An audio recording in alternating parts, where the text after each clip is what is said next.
இந்த வாரம் சட்டுப்படி chutney recipe number 29. அடுப்பே பத்த வைக்காத இன்ஸ்டன்ட் சட்னிஸ் ஒவ்வொரு வாரமும் போஸ்ட் பண்ணிட்டு இருக்கோங்க. எல்லாத்தையும் தெரிஞ்சுக்கிறதுக்கு நம்ம சேனலை சப்ஸ்கிரைப் பண்ணிக்கோங்க. ஏற்கனவே போஸ்ட் பண்ணத பிளேலிஸ்ட்ல செக் பண்ணுங்க. இன்னைக்கு கோயம்புத்தூர் ஸ்டைல்ல வெள்ளை வெள்ளேர்னு வேர்க்கடலை வச்சு இன்ஸ்டன்ட் சட்னி அடுப்பே பத்த வைக்காது எப்படி செய்யுதுன்னு பார்த்துடலாம் வாங்க. Welcome to Rajika kitchen. இந்த சட்னி நீங்க போண்டா, இட்லி, தோசை, ரவா தோசை, அடை, உப்புமா, கிச்சடி, மெதுவடை, மசால் வடை எல்லாத்தோடையும் தொட்டு சாப்பிட்றதுக்கு அட்டகாசமா இருக்கும். குயிக்காகவும் செஞ்சிடலாங்க. நல்ல ருசியான சட்னியாகவும் இருக்கும். எப்படி செய்யறதுன்னு பார்க்கலாம். அதுக்கு ஒரு மிக்ஸி ஜார் எடுத்துக்கோங்க. 1 கப் அளவு வறுத்த வேர்க்கடலை சேர்த்துக்கோங்க.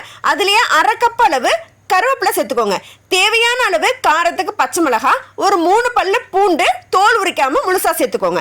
அதுக்கப்புறம் உப்பு, 1 டீஸ்பூன் அளவு ஜீரகம். இது எல்லாத்தையும் ஒன்று சேர்த்து தேவையான அளவு தண்ணியும் சேர்த்து நல்ல மைய அரைச்சிங்க அப்படின்னா சட்னி தயாருங்க. அருமையான தாளிப்பு கொடுத்து சுட சுட சொன்ன ரெசிபி கூட வேணாலும் தொட்டு சாப்பிட்டீங்க அப்படின்னா அட்டகாசமா இருக்குங்க.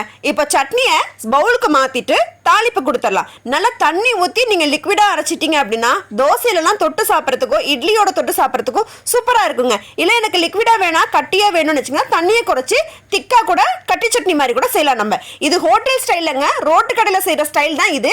நீங்கள் எக்ஸாக்டாக இந்த ஸ்டைலில் பண்ணீங்க அப்படின்னு சொன்னீங்கன்னா ரோட்டு கடை டேஸ்ட் நமக்கு அப்படியே கிடைக்கும். இப்போ தாளிப்புக்கு நல்லெண்ணெய் எடுத்துருக்கேன். நல்லெண்ணெய் நல்லா சூடாக புகை வர அளவுக்கு காய்ச்சிட்டு கடுகு, உளுத்தம்பருப்பு, ஒரே ஒரு காஞ்ச மிளகாய் இது எல்லாம் நல்லா பொரிய விட்டு சட்னியில சேர்த்து விட்டு சர்வ் பண்ணீங்க அப்படின்னா சுவை அட்டகாசமா இருக்குங்க.